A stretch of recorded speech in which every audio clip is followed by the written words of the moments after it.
Shri Ram Navodaya coaching के digital platform SR Navodaya coaching YouTube channel के सभी सदस्यों और दर्शकों का स्वागत है।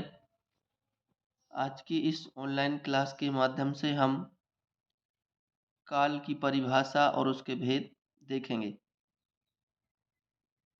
देखिए, काल क्या होता है? तो काल से तात्पर्य है समय। काल से तात्पर्य क्या है? समय। हम जो भी कार्य करते हैं उसकी तीन स्थितियां होती हैं। या तो हम किसी काम को कर चुके हैं, या हम किसी काम को कर रहे हैं, या हम किसी काम को करेंगे। ठीक है ना? तो काम की कितनी स्थितियां होती हैं? तीन स्थितियां होती हैं। हम अपने आप से जैसे अंदाजा लगाएंगे कि हम किसी कार्य को कर चुके हैं, किसी काम को हम कर रहे हैं और किसी काम को हम करेंगे। देखिए, काल क्या है? काल समय है। काल बताता है कि कौन सा काम किस समय में हुआ है। ठीक है ना? तो चलिए हम देखते हैं काल को। काल की परिभाषा और भेद। काल किसी भी भाषा के सभी व्याकरण में सबसे महत्वपूर्ण है। किसी भी भाषा के, हर भाषा में काल का इम्पोर्टेंस है।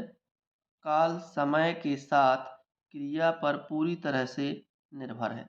देखिए, काल समय के साथ क्रिया माने काम पर पूरी तरह से निर्भर है।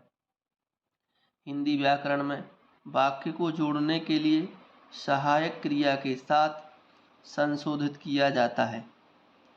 सही जानकारी देने या प्राप्त करने में काल का अत्यधिक महत्व रहता है। सही जानकारी देने में या सही जानकारी प्राप्त करने में, दोनों स्थितियों में काल का बहुत महत्व रहता है। आप इसको अंत तक देखेंगे तो आपको अच्छी तरीके से समझ में आ जाएगा। अब देखिए काल के भेद। काल के तीन भेद हैं: भूतकाल, भविष्यकाल, वर्तमान काल। अब हम इन सभी कालों को एक एक करके समझेंगे। भूतकाल। भूतकाल दो शब्दों के मेल से बना है: भूत धन काल। भूत का अर्थ होता है बीत गया और काल को कहा जाता है समय। अर्थात भूत का अर्थ है बीत गया और काल का अर्थ है समय। अर्थात जो समय बीत गया है उसको क्या कहेंगे? भूतकाल कहेंगे। अब देखिए आगे पढ़ते हैं। क्रिया के जिस रूप से बीते हुए समय का बोध हो या वाक्य में प्रयुक्त क्रिया के जिस रूप से बीते समय में यानी भूत में क्रिया का होना पाया जाता है उसे हम भूतकाल कहते हैं। दूसरे शब्दों में, क्रिया के जिस क्रिया से कार्य के समाप्त होने का पता चले उसे भूतकाल कहते हैं। इसकी पहचान वाक्यों के अंत में था, थे, थी आदि से होती है। ये इसके कीवर्ड हैं कि वाक्य के अंत में था आए, थे आए, थी आए तो आप पहचान जाना कि वह काल कौन सा है? भूतकाल है। आप इसके नोट्स भी बना सकते हैं और आपकी नवोदय विद्यालय प्रवेश परीक्षा में पिछले वर्ष काल से संबंधित एक प्रश्न आया भी था, इसलिए यह टॉपिक बहुत ही महत्वपूर्ण हो जाता है। देखिए भूतकाल के उदाहरण। भूतकाल के उदाहरण: रमेश पटना गया था। देखिए अंत में क्या मिल रहा है? था। पहले मैं लखनऊ में पढ़ता था। पहले पढ़ता था, अब नहीं पढ़ता। पहले मैं लखनऊ में पढ़ता था। राम ने रावण का वध किया था। तो ये भूतकाल के उदाहरण हैं। अब भूतकाल के प्रकार हैं: सामान्य भूत, आसन्न भूत, पूर्ण भूत, अपूर्ण भूत, संदिग्ध भूत, हेतु हेतुमत भूत। अब हम इन सभी भूतकाल के इन सभी प्रकारों को विस्तृत रूप से आगे जानेंगे। सामान्य भूत। सामान्य भूत जब क्रिया के होने की समाप्ति सामान्य रूप से बीते हुए समय में होती है, किंतु इससे यह बोध नहीं होता कि क्रिया समाप्त हुए थोड़ी देर हुई है या अधिक, वहाँ सामान्यभूत होता है। ठीक है ना।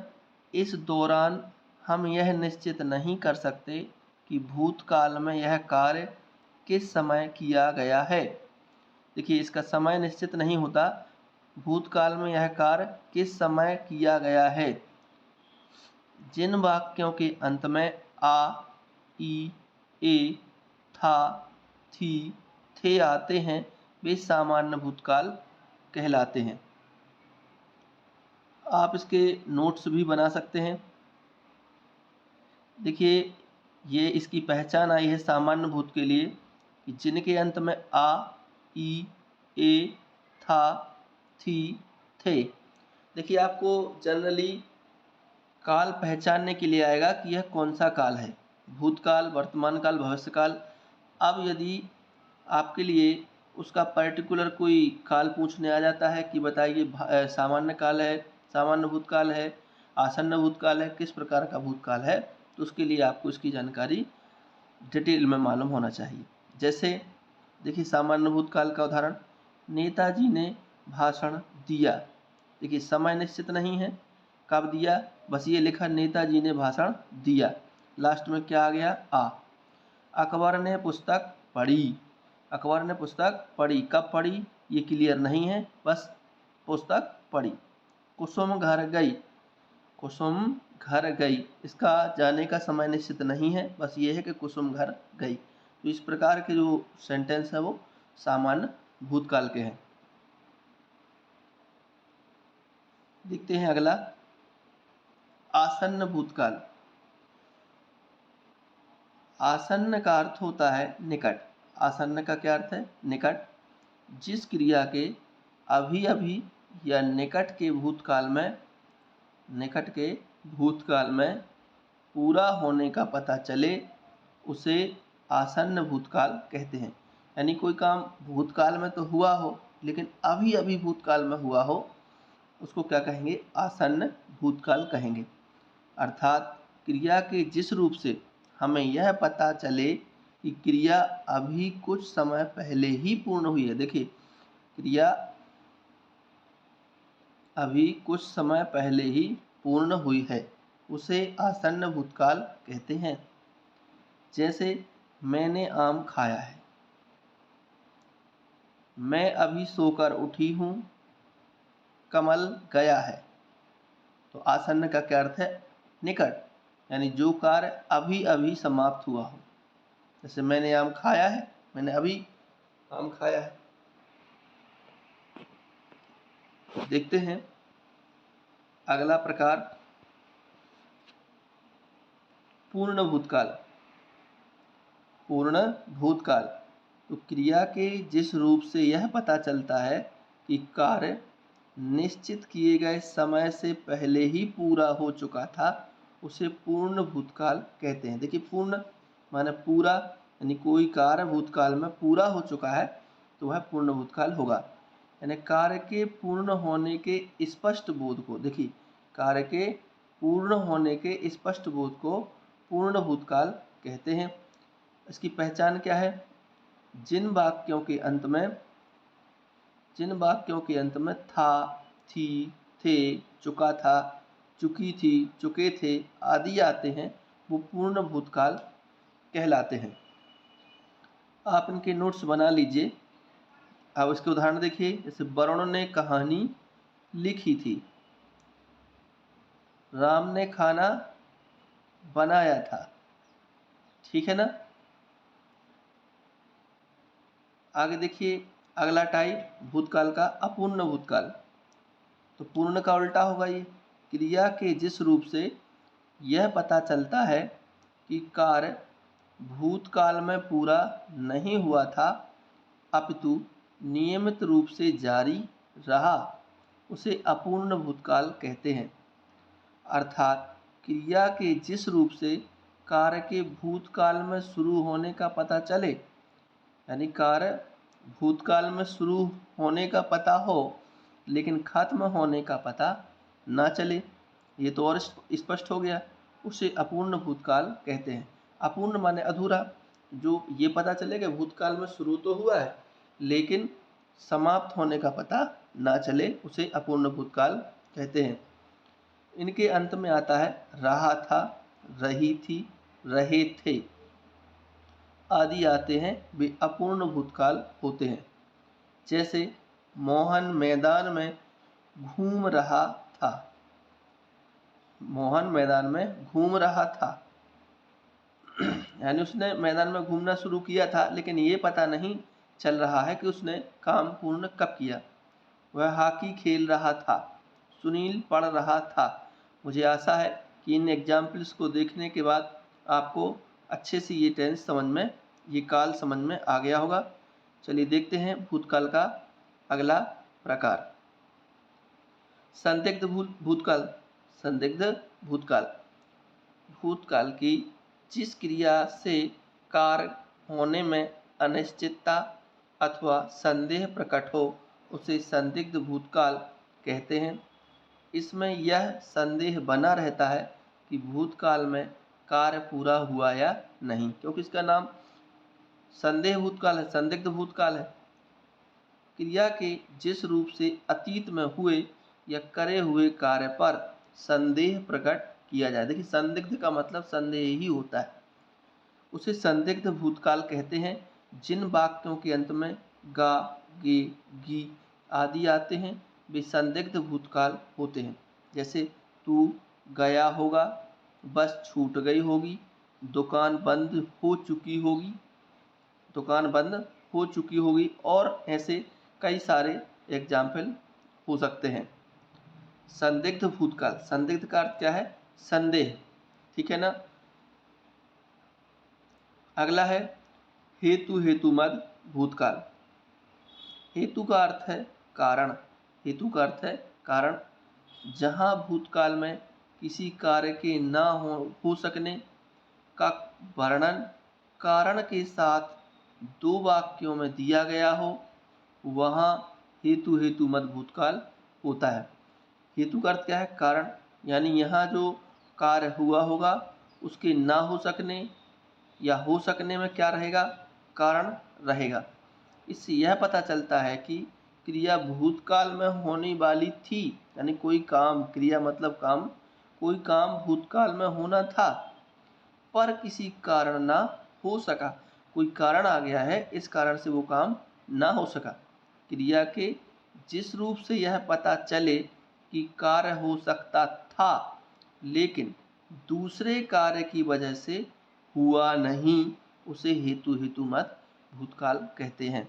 जैसे यदि वर्षा अच्छी होती, यदि वर्षा होती तो फसल अच्छी होती।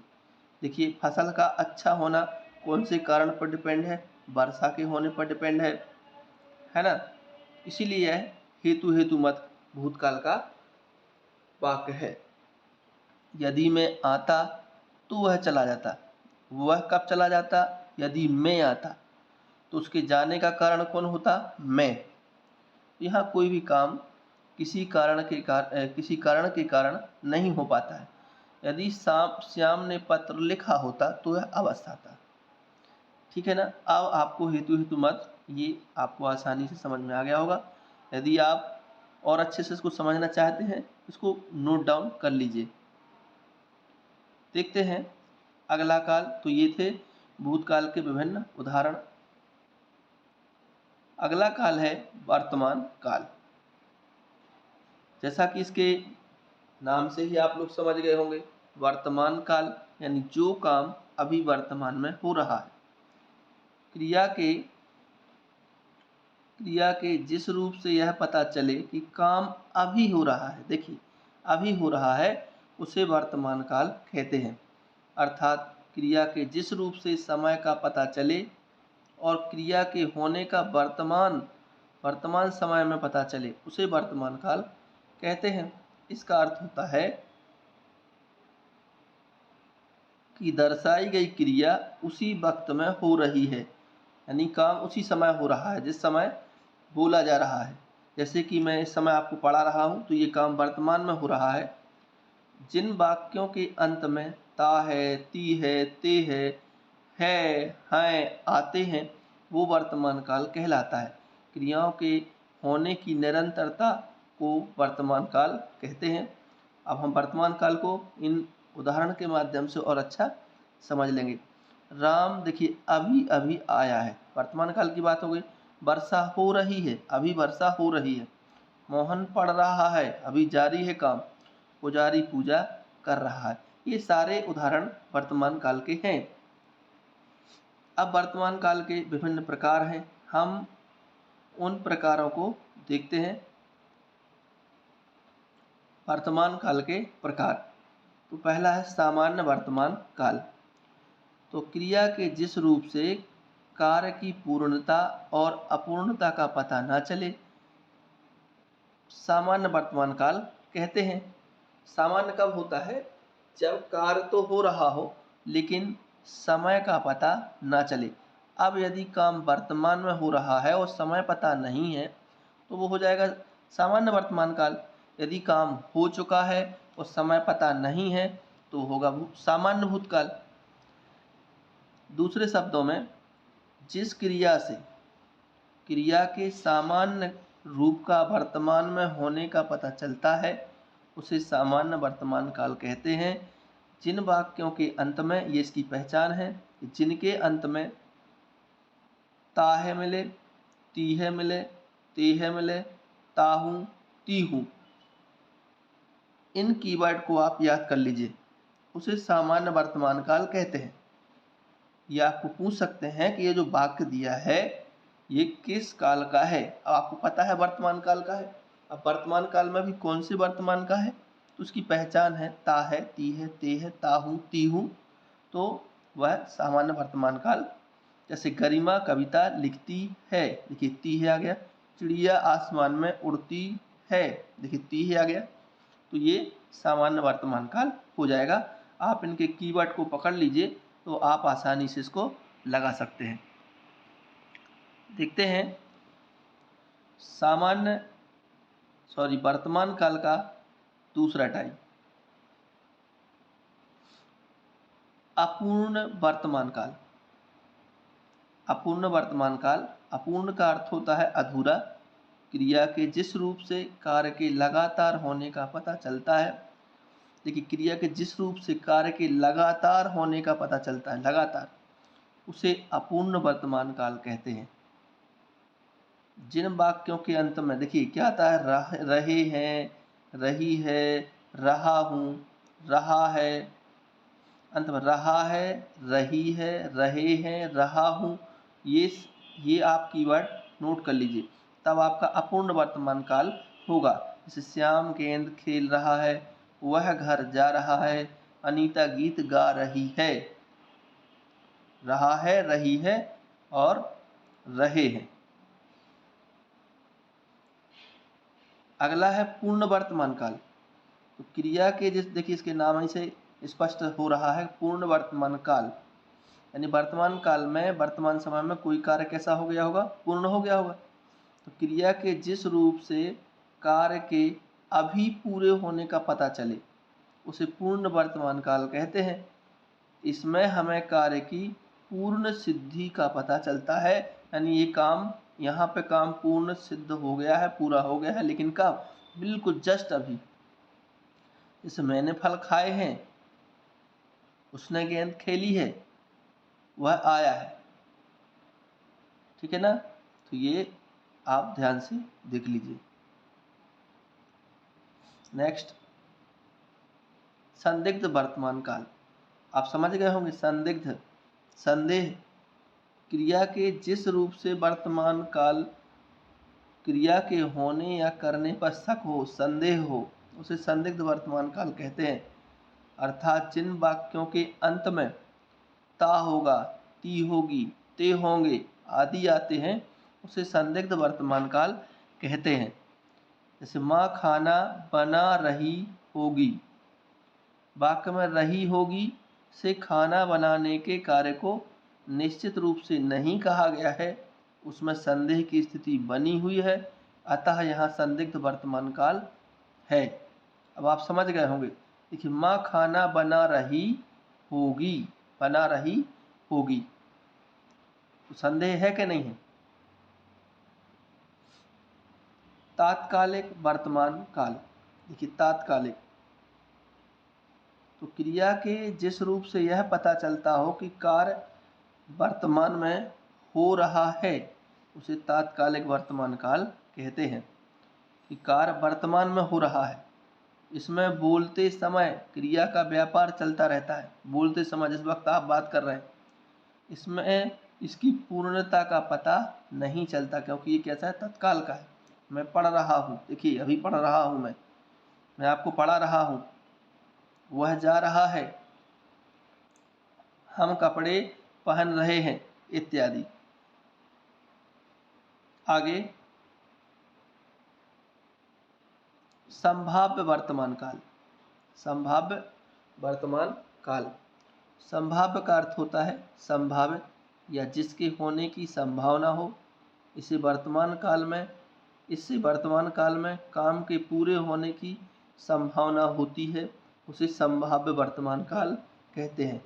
जैसे वह आया हो,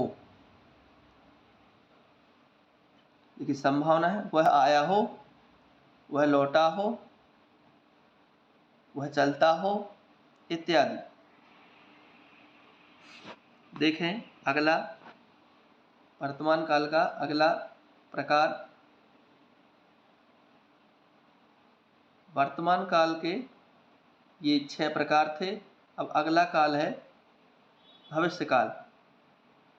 तीसरा काल है, देखिए हिंदी ग्रामर में 3 काल होते हैं, भूतकाल, वर्तमान काल, भविष्य काल। ये भविष्य काल तीसरा काल है।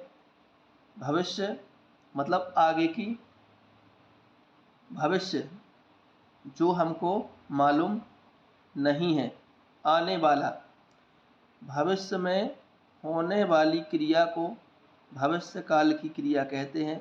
क्रिया के जिस रूप से क्रिया के आने वाले समय में पूरा होने का पता चले उसे भविष्य काल कहते हैं। इससे आगे आने वाले समय का पता चलता है। जिन वाक्यों के अंत में गा, गे, गी आदि आते हैं वे भविष्य काल में होते हैं। दूसरे शब्दों में क्रिया के जिस रूप से काम का आने वाले समय में करना या होना प्रकट होता है उसे भविष्य काल कहते हैं। जैसे मैं कल विद्यालय जाऊंगा, देखिए आगे की बात है, मैं कल विद्यालय जाऊंगा, ये भविष्य की बात हो गई। खाना कुछ देर में बन जाएगा, ये भविष्य की बात है। राजू देर तक पढ़ेगा, ये भविष्य की बातें हैं। देखिए आपकी जो जवाहर नवोदय विद्यालय की प्रवेश परीक्षा है, इसमें गद्यांशों में काल संबंधित प्रश्न भी पूछे जाने लगे हैं, इसलिए यह टॉपिक अति महत्वपूर्ण है। इसको आप अच्छे तरीके से देख लीजिए, समझ लीजिए और संभव हो तो इसके नोट डाउन भी कर लीजिए। भविष्य काल के प्रकारों को देखेंगे तो भविष्य काल के प्रकार है सामान्य भविष्य काल। सामान्य से आप समझ गए होंगे कि क्रिया के जिस रूप से क्रिया के सामान्य रूप का भविष्य में होने का पता चले उसे सामान्य भविष्य काल कहते हैं। अर्थात जिन शब्दों के अंत में एगा, एगी, एगे आदि आते हैं उन्हें भविष्य काल कहते हैं। इससे क्रिया के भविष्य में होने का पता चलता है। वह खाना बनाएगी, वह खाना खाएगी, इसमें समय क्लियर नहीं होता है, ठीक है ना। कोई काम भविष्य में तो होगा लेकिन इसका समय निश्चित नहीं होगा। जैसे खाना खाएगी, कितने बजे खाएगी ये मालूम नहीं होगा। बच्चे खेलने जाएंगे, वह घर जाएगा, दीपक अखबार बेचेगा, बेचेगा, देखिए भविष्य की बातें हैं।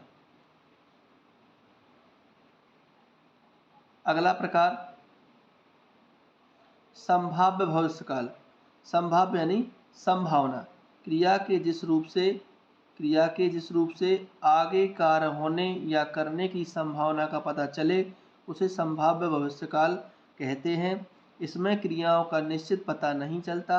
इसमें भविष्य में किसी क्रिया के होने की संभावना होती है, जैसे शायद चोर पकड़ा जाए, परीक्षा में शायद मुझे अच्छे अंक प्राप्त हों, ये संभावनाएं हैं। भविष्य की बात हो रही, शायद परीक्षा में अच्छे अंक प्राप्त हों, तो भविष्य की बात हो रही है कि नहीं हो रही।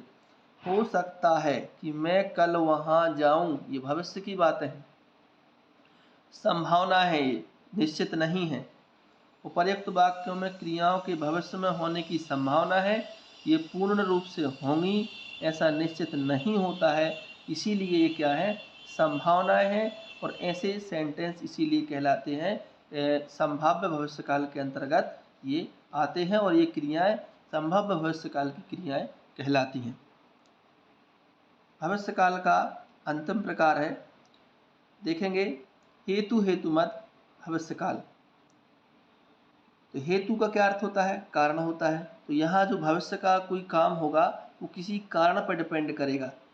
देख लेते हैं, क्रिया के जिस रूप से एक कार्य का पूरा होना दूसरी आने वाले समय की क्रिया पर निर्भर होगा, उसे हेतु हेतुमत भविष्यकाल कहते हैं।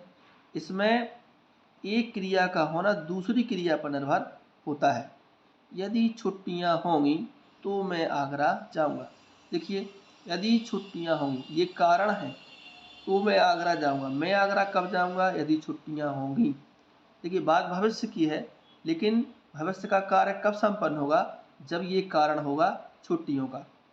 अगर तुम मेहनत करोगे तो फल अवश्य मिलेगा।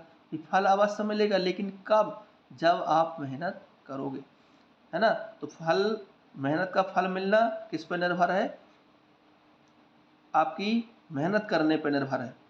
वह आए तो मैं जाऊं, वह आए तो मैं जाऊं, यानी मैं तो जाऊंगा, लेकिन कब, जब वह आए। तो भविष्यकाल का काम है, लेकिन यहाँ इस कारण पर डिपेंड है।